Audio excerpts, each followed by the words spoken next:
Assalamualaikum warahmatullahi wabarakatuh. Kembali lagi bersama materi humas.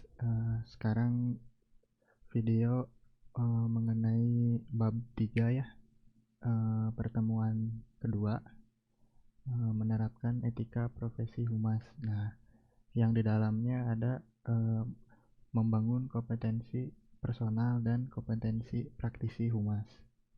Nah, yang pertama kita bahas yaitu membangun kompetensi personal. Nah, yang pertama itu ada membangun kepribadian yang baik. Nah, tentunya setiap orang itu pasti memiliki kepribadian yang berbeda-beda ya. Nah, ini ada pengertian dari kepribadian secara umum. Nah, yaitu kepribadian adalah kecenderungan psikologis seseorang untuk melakukan tingkah laku sosial tertentu. Nah, baik berupa perasaan, berpikir, bersikap, berkehendak maupun berbuat. Nah, selain dari itu, kepribadian seseorang itu dapat dibentuk ya, dengan beberapa faktor ya. Yang pertama itu dibentuk dalam faktor biologis. Nah, faktor biologis ini berperan penting dalam membentuk otot, rangka, tinggi atau pendeknya seorang. Nah, anggota tubuh dan fungsinya.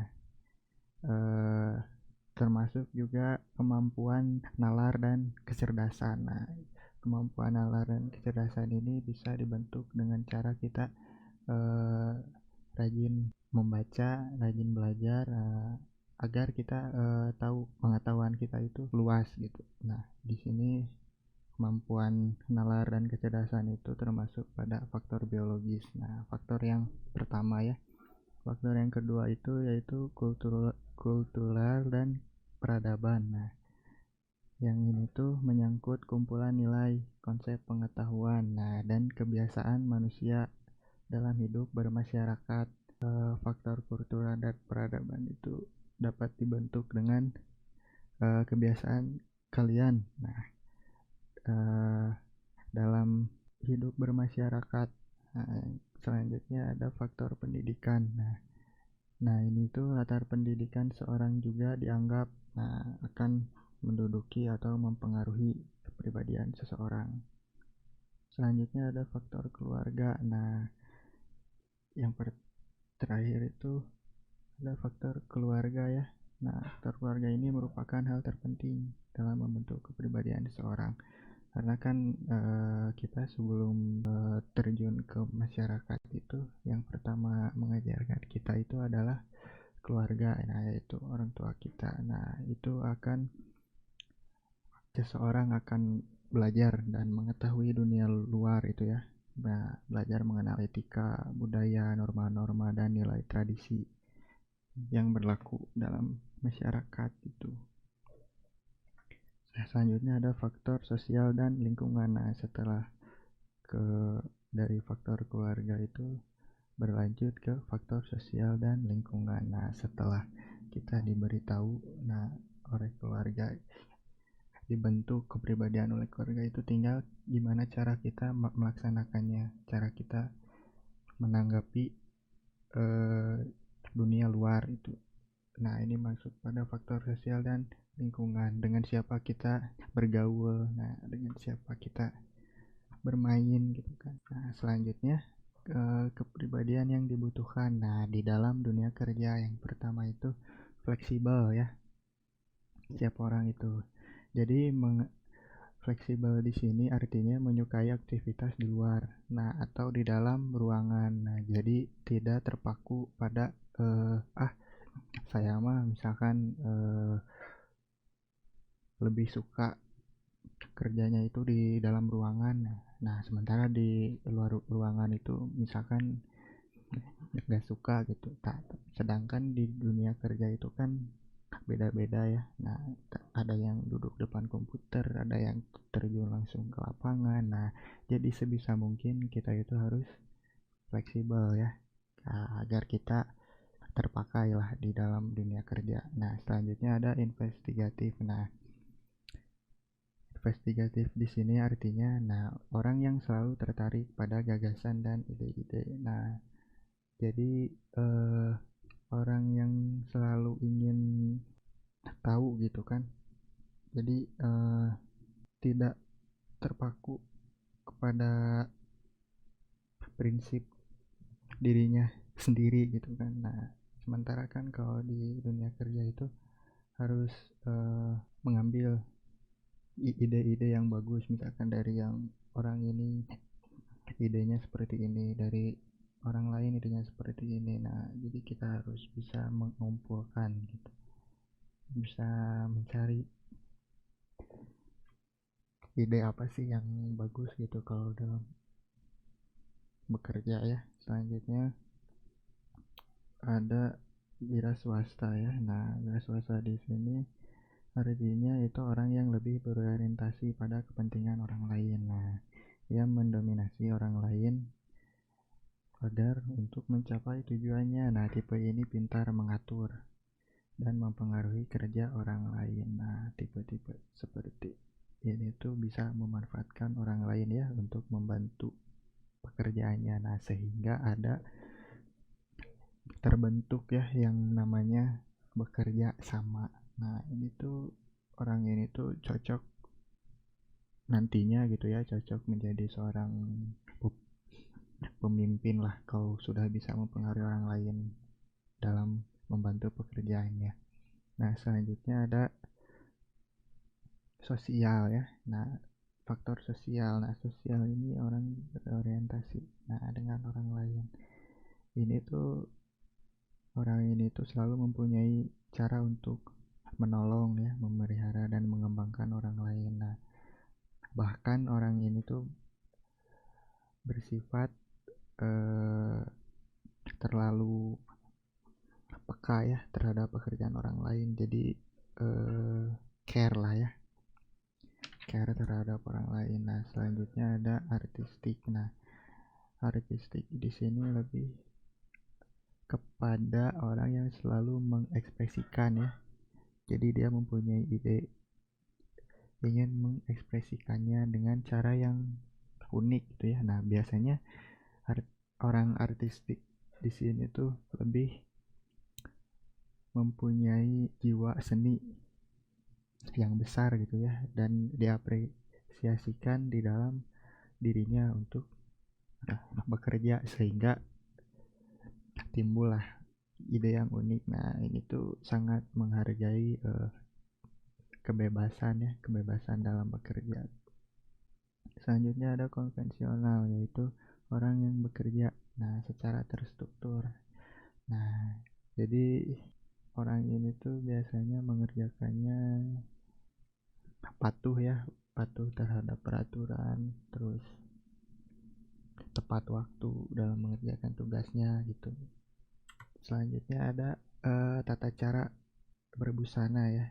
Tentunya setelah kita mengetahui kepribadian dan cara kita menanggapi sebuah pekerjaan, selanjutnya ada cara berbusana ya tentunya. Nah, busana kerja itu harus mampu mencerminkan kepribadian dan profesi. Nah, busana yang dikenakan humas juga boleh berwarna cerah dan bercorak kecil. Artinya tidak melebih-lebihkan ya, tidak melebih-lebihkan busana kerja. Nah, busana kerja itu harus sesuai ya, sesuai dengan pekerjaan kalian gitu kan. Nah, jadi karena harus sesuai itu, jika kalian bekerja di perusahaan yang resmi gitu ya. Nah, ada tata cara berbusana internasional. Nah, yang pertama itu pakaian lengkap. Nah, pakaian lengkap di sini terdiri dari pakaian kemeja ya, atas mental jas dan dasi. Nah, pagi hari sebaiknya tidak memakai warna hitam. Nah, tapi warna agak terang ya, karena pagi kan masih belum ada cahaya agar terlihat lebih cerah gitu ya. Selanjutnya ada pakaian resmi. Nah, pakaian resmi di sini ada atau black tie ya. Nah, terdiri atas celana hitam, kemeja putih, nah nasi kupu-kupu hitam misalkan, atau kaos kaki hitam dan sepatu hitam. Nah, ini resmi biasanya ini eh, dipakai untuk melamar kerja ya. Pertama kali melamar kerja, misalkan kalian bisa memakai kostum seperti itu. Nah, selanjutnya ada dark suit. Nah, pakaian dark suit ini dianggap pakaian resmi. Nah, untuk budaya bangsa Indonesia. Misalkan pakaian jenis ini dapat digunakan sebagai pakaian sehari-hari. Nah, misalkan Indonesia kan terkenal dengan budaya apa ya, batiknya kan ya, yang umum gitu. Dipakai seorang guru juga bisa, dipakai seorang pekerja juga suka memakai batik ya.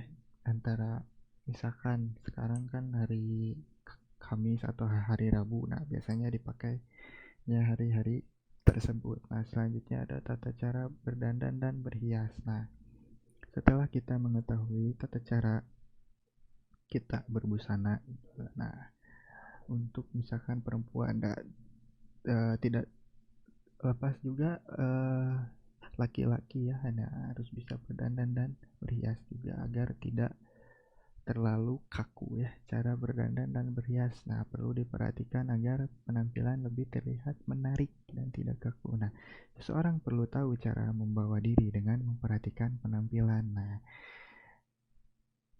selain terlihat lebih menarik, tidak kaku, dan juga pastinya timbul rasa percaya diri ya.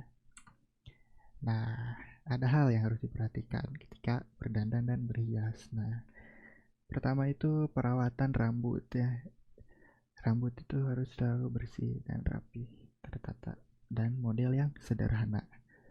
Tidak lebay gitu ya, tidak melebihkan. Nah, rambut yang panjang tidak boleh mengganggu saat kita bekerja, terutama pada seorang perempuan ya. Kalau misalkan rambutnya terurai gitu ya, diusahakan tidak mengganggu keleluasaan gerak dalam bekerja. Lebih baik agar diikat ya. Kalau laki-laki eh, tentu saja rambutnya harus rapi gitu ya, tidak melebihi alis. Nah, alangkah lebih bagusnya agar memakai pomade ya, atau minyak rambut. Nah, agar terlihat lebih fresh gitu ya, lebih rapi, tidak mengganggu saat bekerja. Nah, selanjutnya ada tata rias atau make up. Nah, di sini penggunaan make up itu sangat penting ya untuk mempercantik wajah. Tapi jangan berlebihan juga. Nah, jangan terlihat menor ya. Nah, selanjutnya merias wajah harus dilakukan sesuai dengan kondisi dan ciri diri. Nah, kulit juga harus diberi pelembab agar terawat dengan baik. Nah, dalam bekerja itu kan kita pasti berjam-jam gitu ya. Nah, make up juga harus diperhatikan. Nah, yang tidak menor dan tidak terlihat muka itu terlalu berminyak ya, atau bahasa sekarangnya itu hinyai lah ya. Jangan hinyai gitu kalau misalkan bekerja, harus selalu diperhatikan gitu ya. Selanjutnya ada perhiasan dan parfum. Nah, sama seperti yang lainnya gitu ya, perhiasan dan parfum juga tidak boleh berlebihan. Yang perhiasan misalkan pakailah untuk laki-laki ya minimal jam tangan saja gitu ya, sudah cukup jam tangan untuk melihat gitu ya seberapa lama kita bekerja. Nah, supaya kita tahu waktu. Perempuan juga sama, misalkan perempuan bisa pakai gelang gitu ya, atau kalung misalkan, anting juga ya. Nah, kalau parfum itu pakailah parfum yang soft gitu ya, yang tidak terlalu menyengat sehingga tidak mengganggu pegawai yang lain dalam bekerja. Selanjutnya ada sepatu. Nah, biasanya kalau pekerjaan yang resmi gitu ya di kantoran, entah itu guru, pakai sepatu ventopel ya, atau enggak kalau untuk perempuan itu minimal memakai flat shoes ya, kalau tidak mau menggunakan hak ya. Nah, selanjutnya Setelah kita memakai dan mengetahui semuanya ya, dari cara berbusana, terus membangun kepribadian, berhias, dan cara berdandan. Nah, selanjutnya kita tinggal cara kita berkomunikasi dengan pegawai yang lain. Nah, tata cara berkomunikasi ini adalah aspek etika yang perlu dilakukan oleh komunikator saat melakukan komunikasi, khususnya dalam melaksanakan konfirmasi pada pelanggan. Nah, selain pada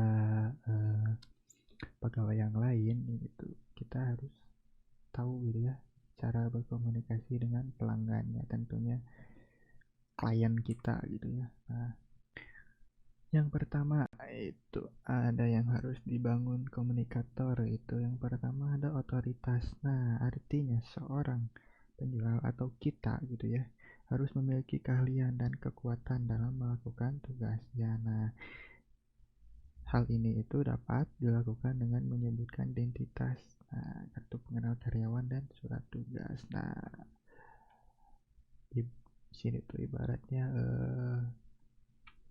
perkenalan lah dengan pelanggan itu, kita itu siapa, jabatan kita itu apa gitu ya pada pelanggan itu. Nah, selanjutnya ada God sense. Nah, artinya sini tuh menyampaikan pesan nah yang disukai oleh calon pembeli, nah sehingga pembeli itu dapat menerima yang dia tawarkan. Nah, di sini tuh kemampuan berkomunikasi itu ya memang harus sangat baik gitu ya, terutama seorang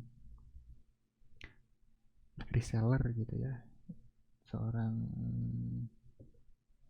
yang mempromosikan produknya, produk perusahaannya terhadap pelanggannya ya. Selanjutnya tentu saja pada good karakter ya, harus memiliki karakter yang baik sehingga calon pelanggan itu dapat tertarik ya. Harus senyum misalkan saat menawarkan barang gitu ya. Selanjutnya ada goodwill. Nah, ada niat baik seorang penjual pada pembeli. Nah, memberikan informasi kepada pelanggan produk kita itu kelebihannya apa. Yang terpenting harus jujur ya, jangan kita berbohong atau melebih-lebihkan produk kita gitu ya. Selanjutnya ada dinamis. Nah, artinya ekspresi. Nah, si ekspresi penjual itu dan saat kita ekspresi kita dan saat kita berbicara itu harus seimbang gitu ya, jangan kita misalkan. Makanya di sini itu mood mood bekerja itu sangat penting gitu ya. Ketika kita sedang sedih misalkan, nah kita juga susah gitu ya untuk menawarkan barang dengan antusias gitu ya, dengan ceria gitu. Nah, susah di sini.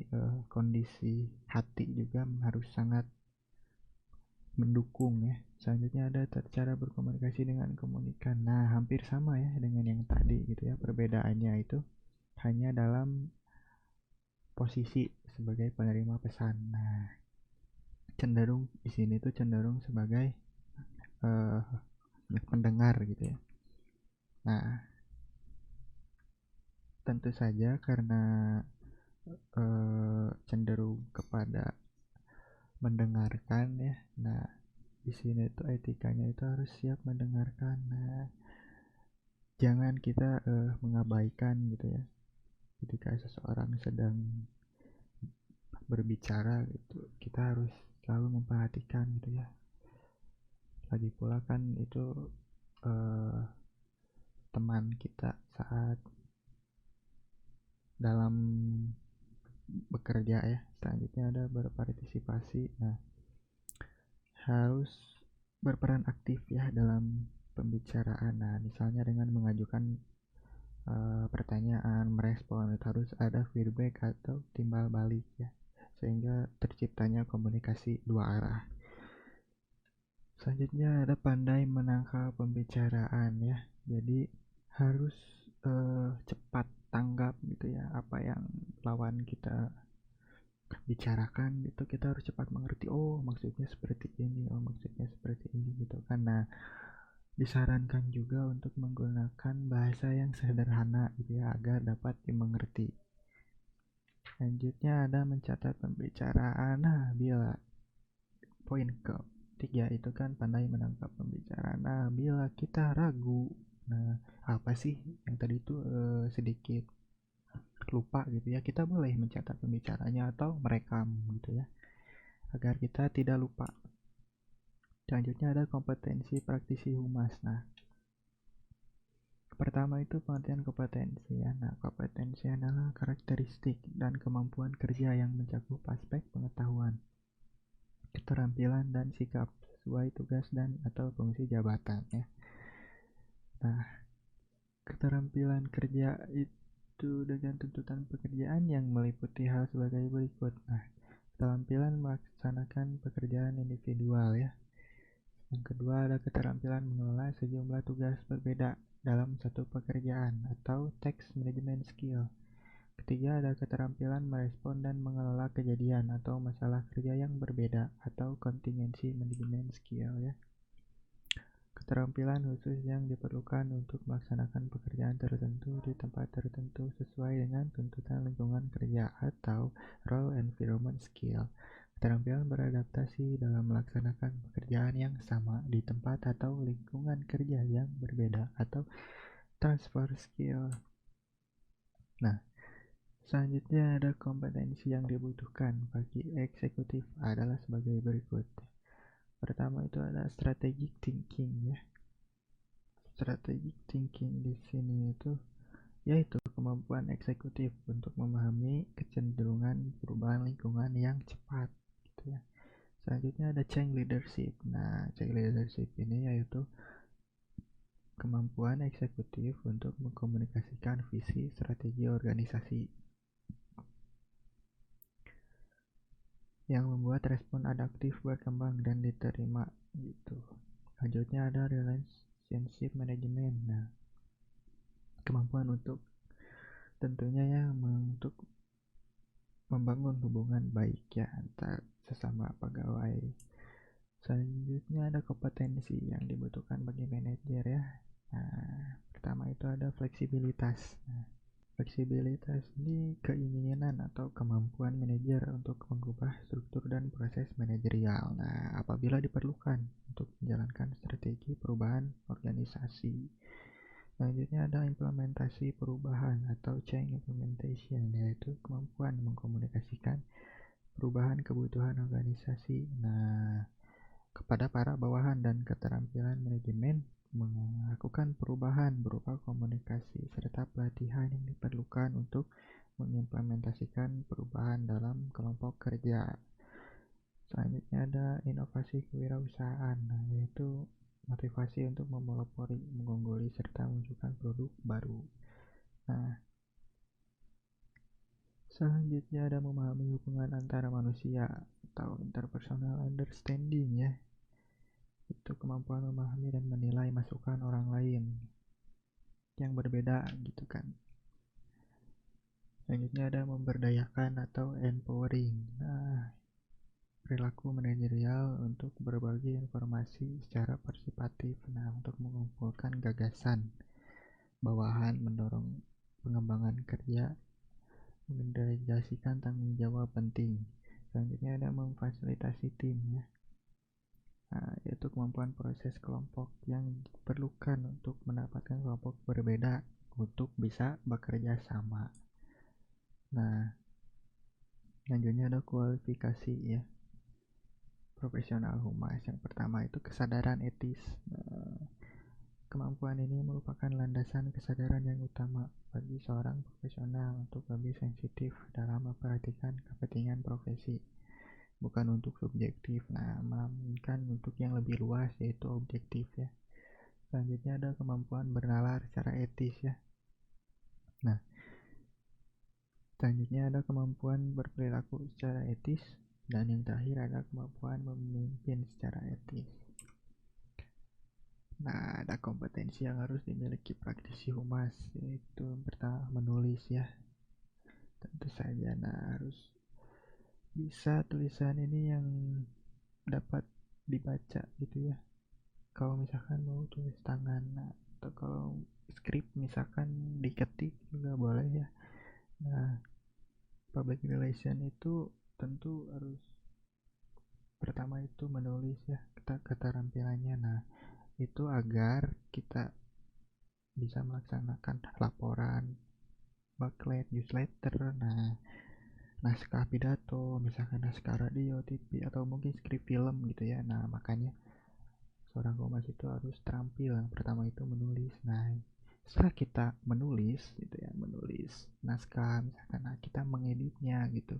Apakah ada kata-kata yang eh, tidak baku, misalkan kata-kata yang sulit dipahami, sulit dimengerti. Nah, itu harus kita edit kembali ya setelah kita menulisnya. Nah, selanjutnya setelah kita mengedit, menulis, mengedit, nah kita hubungkan dengan media gitu ya. Jadi permintaan memberikan informasi kepada media yang telah kita tulis gitu ya. Nah, tentu saja yang sudah kita tulis itu harus menarik gitu ya, dan kejadian khusus, nah, atau special event, nah, yang kita tulis itu seperti konferensi pers, misalkan ada pameran open house, misalkan ada perayaan ulang tahun perusahaan. Nah, itu kita harus bisa ya mengekspresikannya dalam menulis. Selanjutnya ada berbicara ya. Nah, dipromosikan gitu ya yang sudah kita tulis itu setelah kita dihubungkan dengan media dan setelah kita mengambil kejadian khusus atau special event. Nah, itu kita berbicara atau speaking.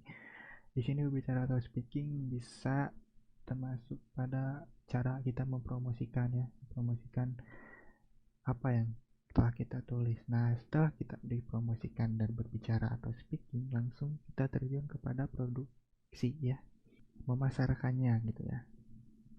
Nah, selanjutnya ada penelitian. Nah, kita teliti apa yang kita pasarkan itu ya, researching gitu ya.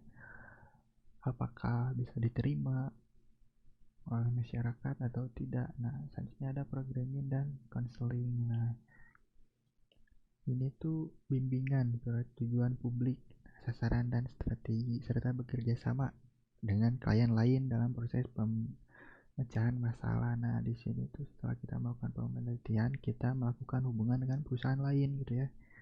Apakah ada masalah atau tidak yang sudah kita produksi itu. Nah, selanjutnya tentu saja gitu ya, setelah kita melakukan poin 1 sampai poin 8, kita akan terlatih gitu ya untuk lebih baik lagi ke depannya gitu ya. Nah, setelah kita terlatih gitu, kita harus memanajemen ya, manajemen yang telah kita lakukan seluruhnya gitu ya. Terima kasih. Selamat belajar. Mohon maaf videonya baru terkirim sekarang dikarenakan satu dan lain hal. Terima kasih.